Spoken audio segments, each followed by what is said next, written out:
श्रियः कान्ताय कल्याणनिधये निधयेऽर्थिनाम् श्रीवेङ्कटनिवासाय श्रीनिवासाय मङ्गलम्।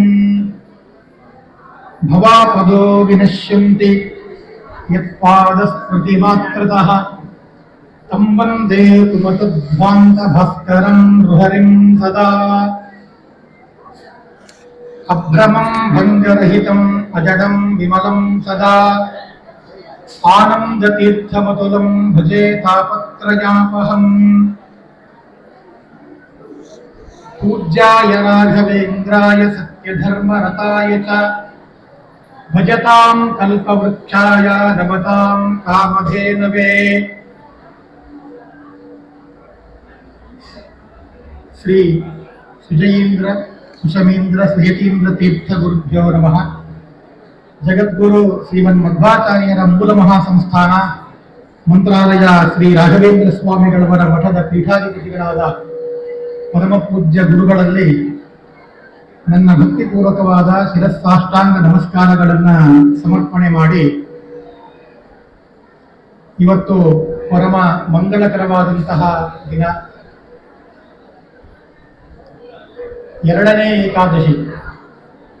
ಪ್ರಥಮ ಏಕಾದಶಿ ಅಂತ ಹೇಳಿ ನಾವು ಆಷಾಢ ಮಾಸದ ಶುಕ್ಲ ಪಕ್ಷದ ಏಕಾದಶಿಗೆ ಪ್ರಥಮ ಏಕಾದಶಿ, ಮೊದಲನೇ ಏಕಾದಶಿ ಅಂತ ನಾವು ಕರಿತೇವೆ.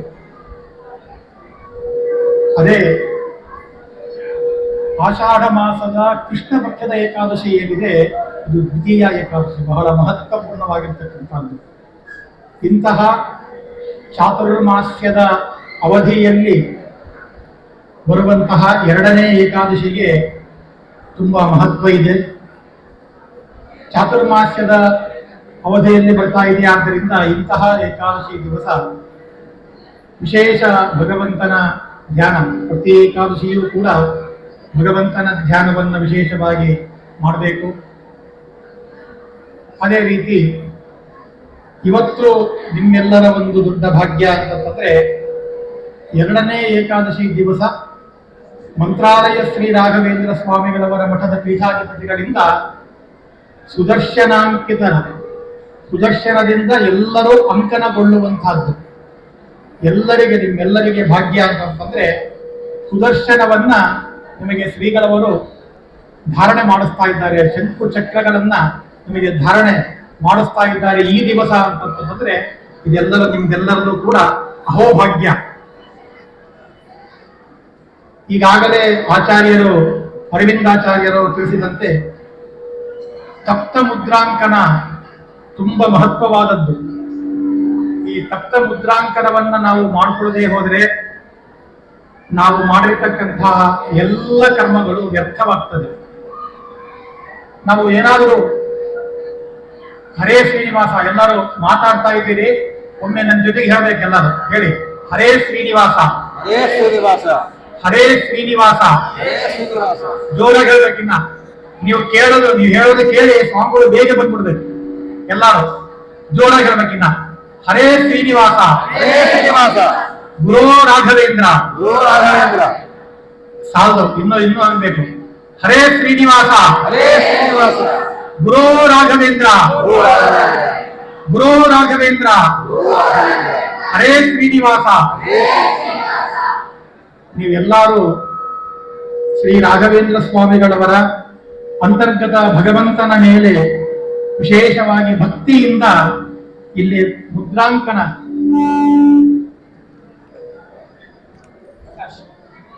ತಪ್ತ ಮುದ್ರಾಂಕನವನ್ನ ಮಾಡಿಸಿಕೊಳ್ಳಬೇಕು ಅಂತ ಹೇಳಿ ಬಂದಿದ್ದೀರಿ.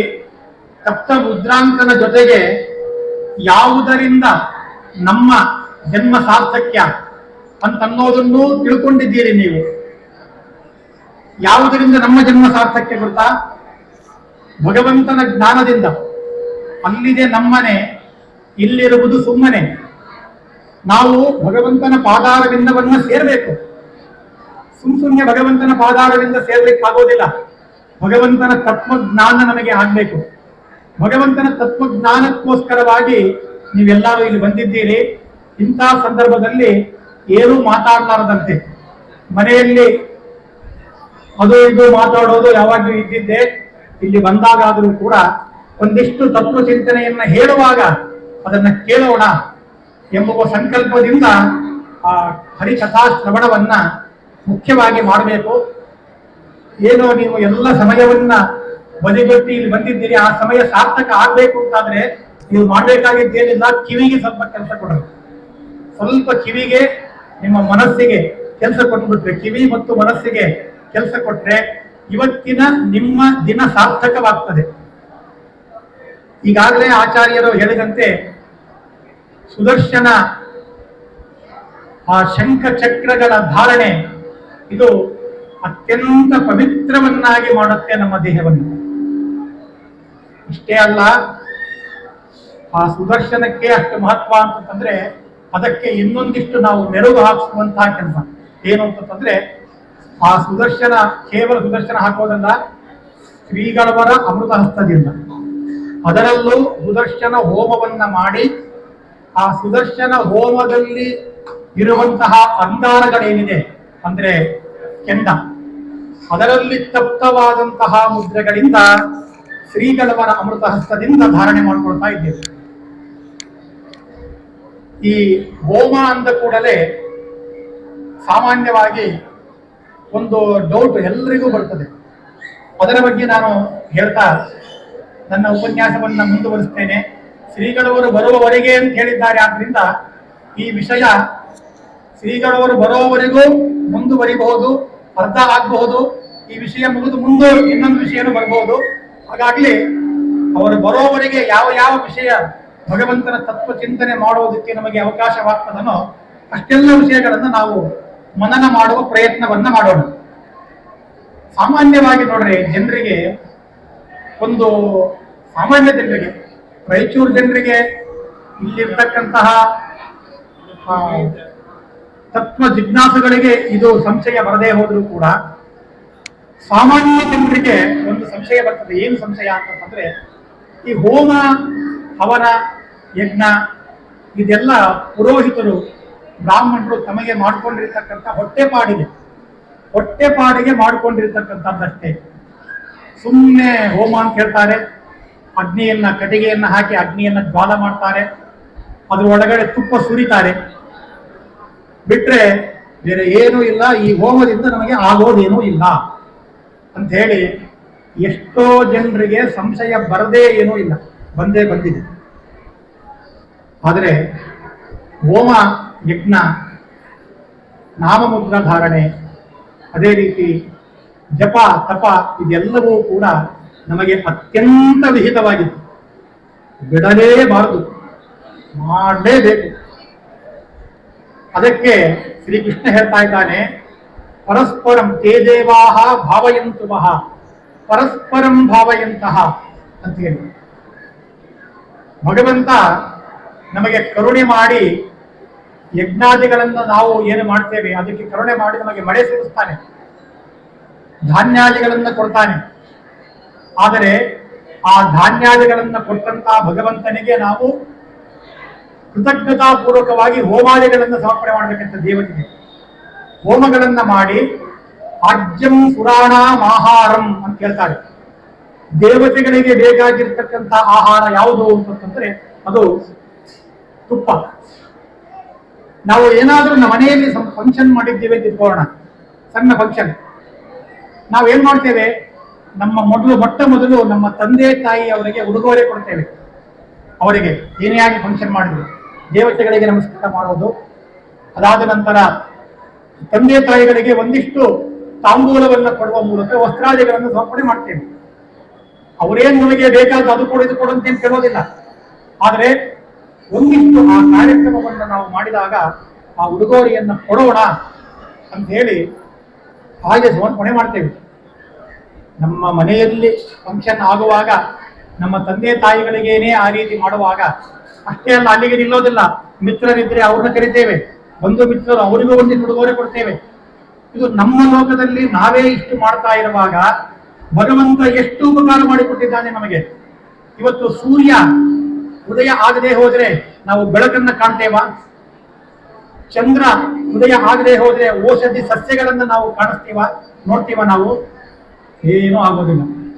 ಹಾಗಾಗಿ ಇಷ್ಟೆಲ್ಲ ನಾವು ಮಾಡ್ತಾ ಇದ್ದೇವೆ ಅಂತಂದ್ರೆ ಆ ಭಗವಂತನಿಗೆ ಅವ್ರು ಇದೆಲ್ಲ ಯಾರು ಮಾಡಿಸಿಕೊಡ್ತಾರೆ ಅವರಿಗೆ ಒಂದಿಷ್ಟು ಉಡುಗೊರೆಯನ್ನು ಕೊಡಬೇಕೆ.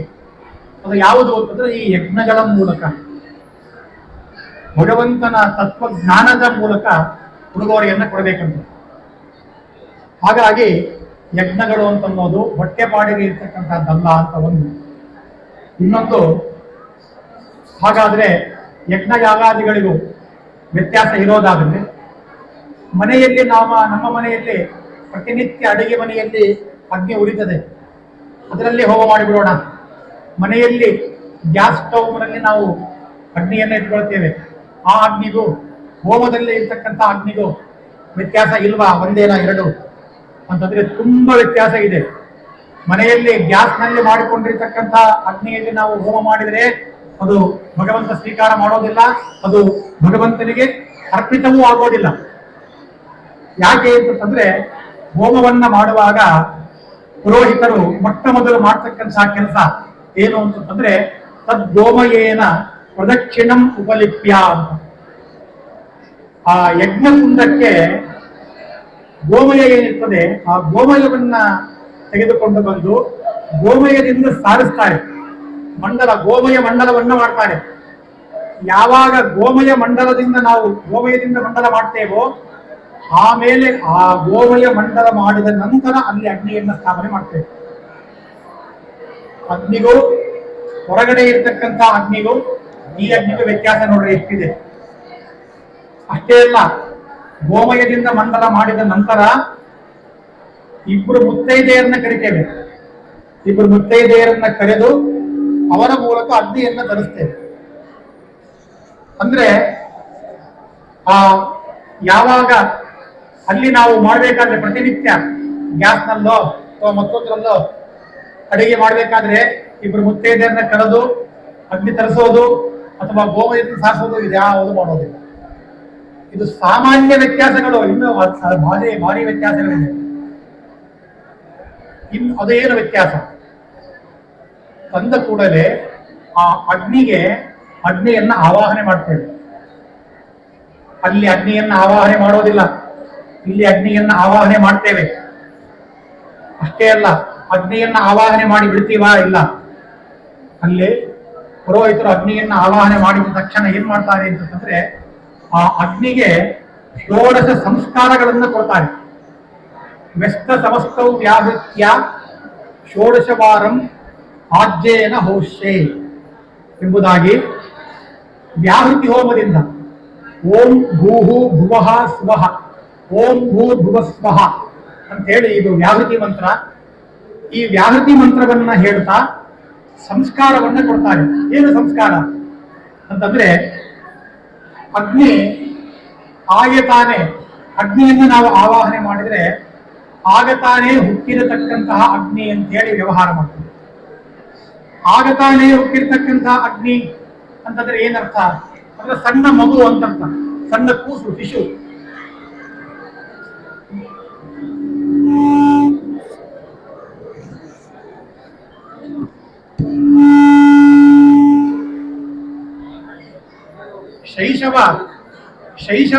ಶೈಶವಾವಸ್ಥೆಯಲ್ಲಿ ಇರುವಂತಹ ಅಗ್ನಿ ಅಂತರ್ಥ. ಅಂದ್ರೆ ಶೈಶವಾವಸ್ಥೆಯಲ್ಲಿ ಇರತಕ್ಕಂತಹ ಅಗ್ನಿ ಅಂತಂದ್ರೆ ಸಣ್ಣ ಕೂಸಿನ ಮುಂದೆ ನಾವು ಏನಾದ್ರೂ ಹೋಗಿ ಕೇಳಿದ್ರೆ ಹೇಳಿದ್ರೆ ಆ ಕೂಸಿಗೆ ತಿಳಿದುಕೊಳ್ಳುವಂತಹ ಸಾಮರ್ಥ್ಯ ಬರ್ತದನ್ನ ಬರೋದಿಲ್ಲ. ಅದಕ್ಕೆ ಏನು ಮಾಡ್ತಾರೆ, ಏನು ಶಾಸ್ತ್ರದಲ್ಲಿ ವಿಹಿತವಾಗಿದೆ ಅಂತಂದ್ರೆ ಆ ಅಗ್ನಿಗೆ ಷೋಡಶ ಸಂಸ್ಕಾರವನ್ನ ಕೊಡಬೇಕು ಅಂತ.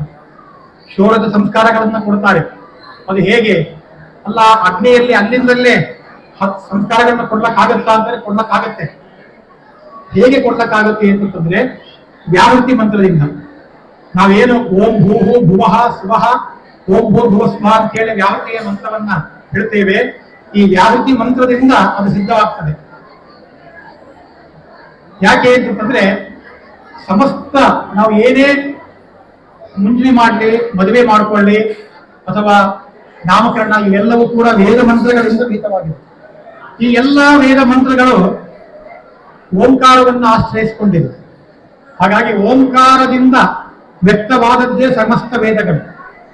ಹಾಗಾಗಿ ಆ ಓಂಕಾರದ ಅರ್ಥಗಳೇ ವ್ಯಾಹೃತಿ. ಆ ವ್ಯಾಹೃತಿಯ ಅರ್ಥ ಪುರುಷ ಸೂಕ್ತ, ಅದರ ಅರ್ಥ ಸಮಸ್ತ ವೇದಗಳು, ಅದರ ಅರ್ಥ ಸಮಸ್ತ ಸೂತ್ರಗಳು. ಹೀಗೆಲ್ಲ ನಾವು ನಮ್ಮ ದ್ವೈತ ಸಿದ್ಧಾಂತ ವಾಂಗ್ಮಯದಲ್ಲಿ ನೋಡ್ತೇವೆ. ಹಾಗಾಗಿ ವ್ಯಾಹೃತಿಯಿಂದ ಹೋಮ ಮಾಡಿಬಿಟ್ರೆ ಆ ಹುಟ್ಟಿದಂತ ಅಗ್ನಿಗೆ ನಾವೇನ್ ಮಾಡ್ತೇವೆ, ಷೋಡಶ ಸಂಸ್ಕಾರ ಮಾಡ್ತೇವೆ. ಅಷ್ಟೇ ಅಲ್ಲ, ಇಬ್ಬರು ಹೆಣ್ಣಂದಿರನ್ನ ಹುಡುಕಿ ಅಲ್ಲಿ ಮದುವೆ ಕೂಡ ಮಾಡ್ತೇವೆ. ಒಂದು ಸ್ವಾಹ, ಒಂದು ಸ್ವಧ. ಸ್ವಾಹ ಎಂಬತಕ್ಕಂತಹ ಕನ್ಯೆಯನ್ನ ಹುಡುಕಿ ವಿವಾಹ ಸಂಸ್ಕಾರವನ್ನು ಕೂಡ ಮಾಡ್ತೇವೆ. ಈಗ ಅಗ್ನಿ ಒಳ್ಳೆ ಯುವಕನಾದ, ಅಷ್ಟೇ ಅಲ್ಲ, ಇಬ್ರು ಒಂದ್ ವೇಳೆ ಅಗ್ನಿ ನಾವು ಯಾವಾಗಲೂ ನೋಡಿದ್ರೆ ಬಿಸಿ ಇರ್ತೀವಿ, ಸ್ವಲ್ಪ ಬಿಸಿ ಇದ್ದೇನೆ ಆಮೇಲೆ ಬರ್ತೇನೆ ಅಂತ.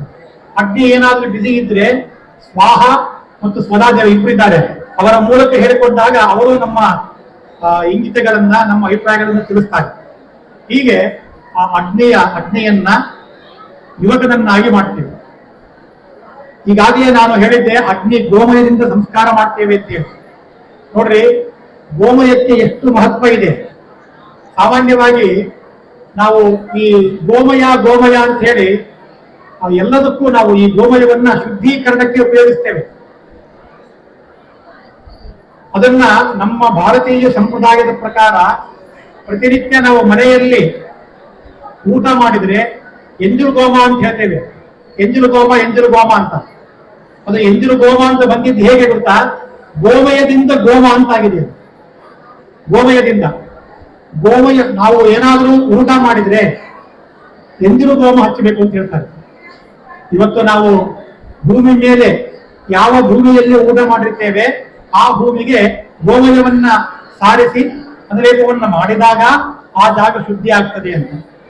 ಆದ್ರೆ ಇವತ್ತು ನಾವು ಎಷ್ಟರ ಮಟ್ಟಿಗೆ ಇದ್ದೇವೆ ಅಂತಂದ್ರೆ ಅಷ್ಟೆಲ್ಲ ಕಿರಿಕಿರಿ ಬೇಡ ಅಂತ ಹೇಳಿ ಒಳ್ಳೆ ಡೈನಿಂಗ್ ಟೇಬಲ್ ಇಟ್ಕೊಂಡ್ಬಿಟ್ಟಿದ್ದೇವೆ. ಆ ಕಷ್ಟನೇ ಬೇಡ ಅಂತ ಹೇಳಿ ಡೈನಿಂಗ್ ಟೇಬಲ್ ಇಟ್ಕೊಂಡು ಆ ಡೈನಿಂಗ್ ಟೇಬಲ್ ಮೇಲೆ ಊಟ, ಅದಕ್ಕೆ ಮತ್ತೆ ಗೋಮಯ ಸಾರಿಸಿದ್ರೆ ಅದೆಲ್ಲಿ ಆ ಡೈನಿಂಗ್ ಟೇಬಲ್ ಹಾಳಾಗ್ತದೋ ಅಂತ ಹೇಳಿ ಆ ಗೋಮಯ ಇಲ್ಲ, ನೆಲದ ಮೇಲೆ ಊಟ ಇಲ್ಲ, ಯಾವುದೂ ಇಲ್ಲ. ಆದರೆ ಎಷ್ಟು ಸಂಸ್ಕೃತ, ನಮ್ಮ ಭಾರತೀಯ ಸಂಸ್ಕೃತಿ ಎಷ್ಟು ಅರ್ಥವತ್ತಾಗಿದೆ ಅಂತಂದ್ರೆ ನೋಡ್ರಿ, ಅದಕ್ಕೋಸ್ಕರ ಹಿಂದಿನ ಸಂಪ್ರದಾಯದಲ್ಲೆಲ್ಲ ಗೋಮಯ ಸಾರಿಸ್ತಿದ್ರಂತೆ. ಆ ಗೋಮಯ ಸಾರಿಸೋದು ಅಂತ ಹೋಗಿ ಏನಾಗಿದೆ, ಗೋಮ ಅಂತಾಗಿದೆ. ಗೋಮಯ ಹೋಗ್ಬಿಟ್ಟಿದೆ, ಗೋಮ ಓದಿದೆ, ಗೋಮನು ಹೋಗಿ ಗೋಮ ಆಗಿದೆ.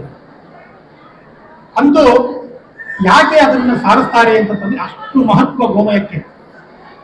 ಅದಕ್ಕೆ ಒಂದು ಸಣ್ಣ ಕತೆ ಮಹಾಭಾರತದಲ್ಲಿ ಬರ್ತದೆ, ಅದನ್ನ ಅವಶ್ಯವಾಗಿ ತಿಳ್ಕೊಳ್ಬೇಕು.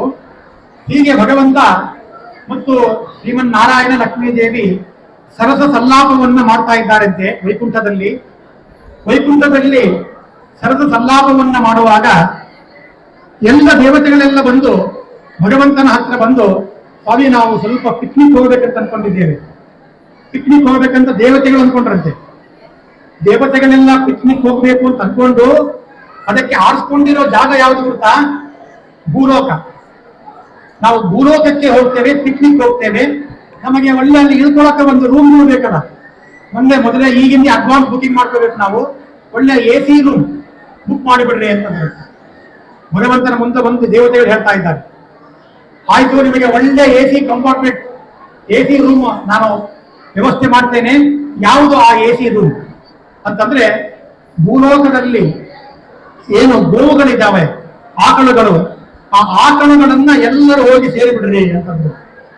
ಅದಕ್ಕೆ ಎಲ್ಲ ದೇವತೆಗಳು ಭಗವಂತನ ಆಜ್ಞೆಯಿಂದ 3,000,000 ದೇವತೆಗಳು ಆ ಗೋವುಗಳನ್ನ ಆಶ್ರಯಿಸಿದ್ರಂತೆ. ಅದಕ್ಕೆ 3,000,000 ದೇವತೆಗಳಿದ್ದಾರೆ. ಯಾಕೆ 3,000,000 ದೇವತೆಗಳು ಗೋವಿಂದಲ್ಲಿ ಇದ್ದಾರೆ ಅಂತಂದ್ರೆ, ಭಗವಂತನ ಆಜ್ಞೆ, ನೀವು ಭೂಲೋಕಕ್ಕೆ ಹೋಗೋದಾದ್ರೆ ಬೇರೆ ಯಾವ ರೂಮಿಗೆ ಹೋಗ್ಬೇಡ್ರಿ, ಅಲ್ಲೆಲ್ಲ ಅಶುದ್ಧಮಯ, ಸರಿಯಾಗಿ ಒಳ್ಳೆ ರೂಮು ಅಂತಂದ್ರೆ ನಿಮಗೆ ಅದು ಗೋವುಗಳು, ಆ ಗೋವುಗಳಲ್ಲಿ ಹೋಗಿ ನೆಲೆಸರಿ ಅಂತಂದ್ರಂತೆ. ಆಗ ದೇವತೆಗಳ ಮಾತನ್ನ ಕೇಳಿ ಎಲ್ಲರೂ, ಭಗವಂತನ ಮಾತನ್ನ ಕೇಳಿ ದೇವತೆಗಳು ಆ ಆಟಗಳನ್ನ ಆಶ್ರಯಿಸಿದ್ರಂತೆ. ಎಲ್ಲರೂ ಬಂದು ಹೇಳ್ಕೊಂಡ್ಬಿಟ್ರು, ಹೌಸ್ಫುಲ್ ಆಗೋಯ್ತು. ಈ ಕಡೆ ಲಕ್ಷ್ಮೀ ದೇವಿ ಮೆಲ್ಲಕ್ಕೆ ಬೈತಾ ಇದ್ದಾಳೆ, ಅಲ್ಲ ಸ್ವಾಮಿ, ಅವರೇನು ದೇವತೆಗಳೆಲ್ಲ ಪಿಕ್ನಿಕ್ ಪ್ಲಾನ್ ಮಾಡ್ಕೊಂಡ್ಬಿಟ್ಟು ಭೂಲೋಕಕ್ಕೆ ಹೋದ್ರು, ಈಗ ನಾವು ಹೋಗ್ಬೇಕು, ಅವರೆಲ್ಲರೂ ಹೋದಾಗ ನಾವಿದ್ದು ಏನ್ ಮಾಡೋದಿಲ್ಲ. ನಾವು ಕೂಡ ಗೋಲೋಕಕ್ಕೆ ಹೋಗೋಣ ಅಂತಂದ್ರೆ ನಮಗೂ ಇರ್ಲಕ್ಕೆ ಒಂದು ರೂಮ್ ಬೇಕಲ್ಲ, ನಮಗೊಂದು ರೂಮ್ ಬೇಕು. ನೀವು ನಮಗೊಂದು ಏನು ರಿಸರ್ವೇಶನ್ ಮಾಡಿಟ್ಟಿದ್ದೀರಾ? ಇಲ್ಲ, ನಮಗೊಂದು ರೂಮ್ ಅದನ್ನ ಇಲ್ಲ ಅಂತ ಕೇಳಿದ್ರಂತೆ.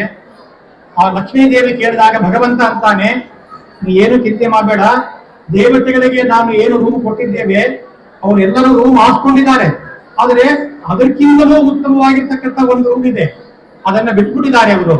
ಬಹುಶಃ ಅದು ನಮಗೋಸ್ಕರ ಬಿಟ್ಟಿದ್ದಾರೆ ಅಂತ ಅನ್ಸುತ್ತೆ. ಅದು ಯಾವುದು ಆ ಬಿಟ್ಟಿರ್ತಕ್ಕಂಥ ರೂಮ್ ಯಾವುದು ಅಂತಂದ್ರೆ ಅದೇ ಗೋಮಯ ಮತ್ತು ಗೋಮೂತ್ರ. ಆ ಗೋಮಯ ಗೋಮೂತ್ರದಲ್ಲಿ ಅವರು ಬಿಟ್ಟು ಇಡೀ ಗೋವನ್ನು ಅವರು ಆಶ್ರಯಿಸಿಕೊಂಡಿದ್ದಾರೆ. ಹಾಗಾಗಿ ನಾವಿಬ್ರು ಲಕ್ಷ್ಮೀ ನಾರಾಯಣ ಸಮೇತರಾಗಿ ಗೋಮಯ ಮತ್ತು ಗೋಮೂತ್ರದಲ್ಲಿ ಹೋಗಿ ಸೇರೋಣ ಅಂತಂದ್ರದು. ಅವತ್ತಿನಿಂದ ಭಗವಂತ ಗೋಮಯ ಗೋಮೂತ್ರದಲ್ಲಿ ಸೇರಿದ್ದಾನೆ. ಇವತ್ತು ಏನೇ ಕಾರ್ಯ ಮಾಡಲಿ, ಶುದ್ಧ ಕಾರ್ಯ ಆದರೂ ಆಗ್ಬೋದು, ಇನ್ನೊಂದೇ ಮತ್ತೊಂದು ಇಂತಹ ಕಾರ್ಯದಲ್ಲಿ ಗೋಮಯ ಗೋಮೂತ್ರದ ಬಳಕೆ ಇಲ್ಲದೆ ನಾವು ಏನು ಮಾಡ್ಲಿಕ್ಕೆ ಆಗೋದಿಲ್ಲ. ಅಷ್ಟು ಶುದ್ಧಿ, ಅಷ್ಟು ಶುದ್ಧಿ. ಅದಕ್ಕೆ ಹೇಳ್ತಾರೆ, ಆ ಪಂಚಗವ್ಯವನ್ನ ತಗೊಳ್ಬೇಕಾದ್ರೆ ಹೇಳ್ತಾರೆ, ಯತ್ವಗಸ್ಥಿಗತಂ ಪಾಪಂ ದೇಹೇ ತಿಷ್ಠತಿ ಮಾಮಕೆ ಪ್ರಾಶನಂ ಪಂಚಗವ್ಯಸ್ಯ ದಹತ್ ವಗ್ನಿರಿವೇಂಧನಂ ಅಂತ.